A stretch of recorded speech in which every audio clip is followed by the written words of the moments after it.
Jina langu ni Obadia Mashamba. Kwa kweli kwa asilimia kubwa mafunzo haya kwanza ni mazuri. Ukianza kuzungumzia kuhusiana na maadili, Secretariat ya maadili ya viongozi wa umma ni neno mtambuka, lakini kwa asilimia kubwa kama ambavyo tumeyapokea sisi kama waandishi wa habari ama kama vyombo vya habari tutafanyia kazi kwa ajili lengo kubwa ni kuhakikisha kwamba jamii inafahamu ni wapi ambapo inaweza kupeleka taarifa kuhusiana na masuala haya yanayohusu viongozi. Kwa hiyo kwa kiasi kikubwa sisi tunafanya kazi na ninaona kabisa yanaweza yakawa ni mwarobaini mkubwa kwa wananchi ambao wamekuwa hawajafahamu ni wapi wanaweza kupeleka taarifa mbalimbali kuhusiana na viongozi wa umma, kwa sababu viongozi wa umma na wenyewe sio malaika, kuna mahali ambapo wanakosea. Kwa hiyo inapokuwepo hii ya Secretariat ya maadili, maana yake wananchi wanafahamu na inakuwa ni rahisi kwenda kuripoti mahali popote pale. Ili kusudi mwandishi wa habari ukamilishe taarifa yako inahitaji uwapate hawa viongozi. Sasa kwa mfano sisi ukanda ya Ziwa, ofisi ipo Mwanza, hilo la kwanza. Inakuwa kwanza inahitaji pesa kuwafikia huko Mwanza. Lakini kingine ni utayari wa hawa viongozi ambao wapo kwenye nafasi kutoa ushirikiano kwa waandishi wa habari. Kwa hiyo cha kusema tu hapo ni viongozi wenyewe kuona wana wajibu wa kuhakikisha kwamba wao wanatoa taarifa kwa ajili ya jamii.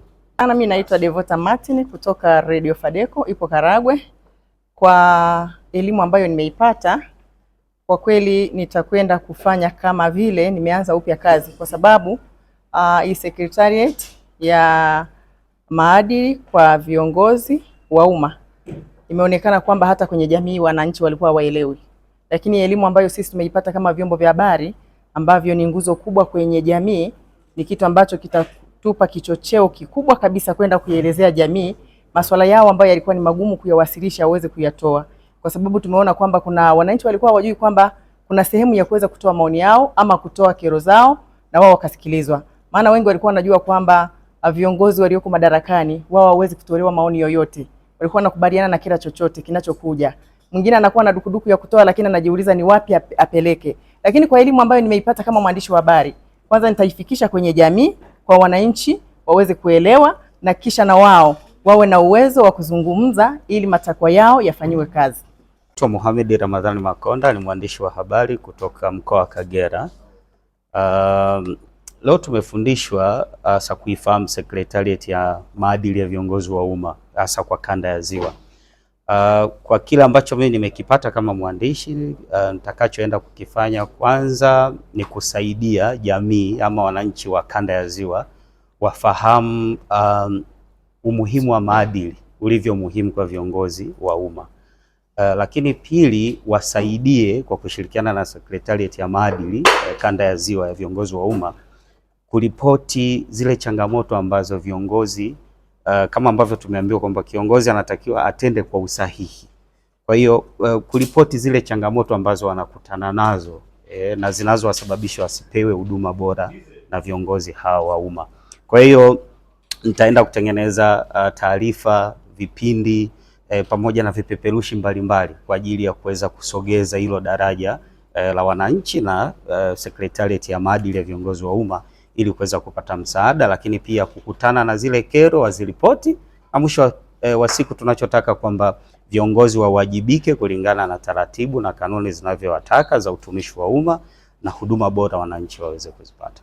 Kwa utafiti ambao nimekuwa nikifanya kama mwandishi, wananchi mara nyingi wanalalamikia huduma ambazo zinakuwa sio za kuridhisha, kwa maana lugha ambazo wanakutana nazo, lakini wakati mwingine wanakutana na vitendo vya rushwa, na tumeona vitendo vya rushwa ambavyo vinasababisha huduma zisiwe nzuri na vinawakwaza wananchi, kwamba anapoenda kwenye ofisi ya mtumishi wa umma akianza kuzungushwa, tafsiri yake ni kwamba kama ni mwenyekiti wa serikali, kama ni kiongozi wa serikali za mitaa, kwamba hapa kuna kiashiria cha kwamba ampe kitu kidogo ili aweze kumhudumia.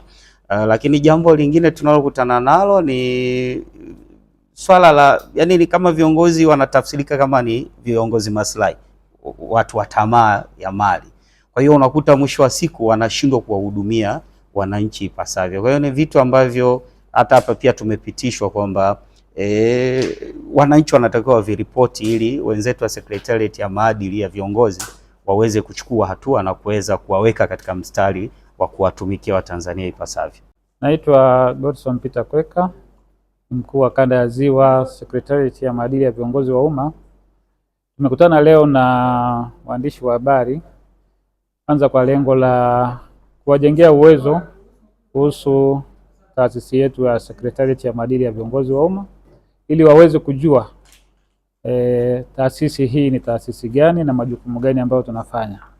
Lakini baada ya hapo tuweze sasa kuwatumia nyinyi kama njia mojawapo ya kutupelekea masuala ya maadili katika jamii. Tunajua kwamba jamii inahitaji kujua masuala mazima ya maadili, inahitaji kujua majukumu ambayo tunatekeleza kama taasisi, ili sasa wao kama jamii waweze kutupa feedback ya yale yanayotendeka kwenye jamii. Sasa nani anaweza kapeleka? Ni vyombo vya habari. Kwa hiyo tumewaita ili tuweze kutengeneza daraja kati yetu na sisi, muweze kutupelekea masuala yetu ya maadili katika jamii. Na kama kuna ukiukwaji wote wa masuala ya maadili dhidi ya viongozi wa umma, yaweze kuripotiwa na sisi kama taasisi tuweze kuchukua hatua. Vyombo vya habari vina mchango mkubwa.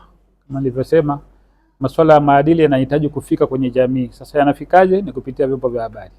Kwa hiyo vyombo vya habari ni muhimu sana katika kusaidia kupeleka masuala ya maadili kwenye jamii. Na ndio maana tumeona leo tuwaite tuweze kuwashirikisha kwenye programu zetu, muweze kutupelekea masuala ya maadili katika jamii. Ukitaka kujua hali ikoje lazima ufanye utafiti. Lakini kupitia majukumu tunayofanya, swala la maadili liko tuseme moderate. Si baya sana, si nzuri sana. Kwa hiyo bado kunahitaji kujenga maadili katika jamii ili tuweze kufikia katika hatua ambayo tunahitaji. Sisi kama nilivyosema, tunasimamia viongozi wa umma, sio watumishi wa umma. Ingawa tunatoa elimu kwa wote, kwa sababu wote wanahitaji kujua masuala ya maadili, na watumishi wa umma ndio viongozi wa kesho. Kwa hiyo pia wanahitaji kujua masuala ya maadili. Kwa hiyo katika aspect ya maeneo gani yanayolalamikiwa sana, ni pengine tuseme matumizi mabaya ya madaraka. Pale ambapo kiongozi anapewa jukumu la kufanya, anafanya mambo ambayo pengine sio ndivyo sivyo. Kwa hiyo katika eneo la matumizi mabaya ya madaraka, pengine hapo ndio ambapo panahitaji kutoa elimu zaidi. Average tunaweza tukapokea malalamiko kati ya 25 na 30 kwa maana ya kanda ya Ziwa kwa kipindi cha mwaka mmoja. Kikubwa ni kwamba viongozi wa umma wazingatie maadili. Ni kuna miiko ya uongozi kwamba kiongozi umepewa jukumu, zingatia yale ambayo umeambiwa utekeleze. Na rai yangu kwa wananchi ni kwamba pale ambapo mwananchi anaona kwamba kuna ukiukwaji wa maadili, mara moja atoe taarifa ili Secretariat ya maadili iweze kuchukua hatua. Unaweza ukaandika barua ya kawaida kapita posta, unaweza ukaandika email, yani njia yoyote utakayoweza kutoa malalamiko. Na wala sio lazima uandike jina. Yaani sheria inaruhusu kwamba ukitaka kujulikana unaweza ukaandika jina. Usipotaka unaweza kutoa anonymous information, na anonymous letter, tukashughulikia kama kawaida na masuala yakaenda. Lakini pale ambapo tutahitaji ushirikiano wako, ndio itakuwa shida sasa, kwa sababu kama hujaweka address utatafuta njia nyingine tuhakikishe kwamba hilo jambo limefikia mwisho. Endelea kuifuatilia YouTube channel yetu Jembe FM TZ. Subscribe, comment, like and share.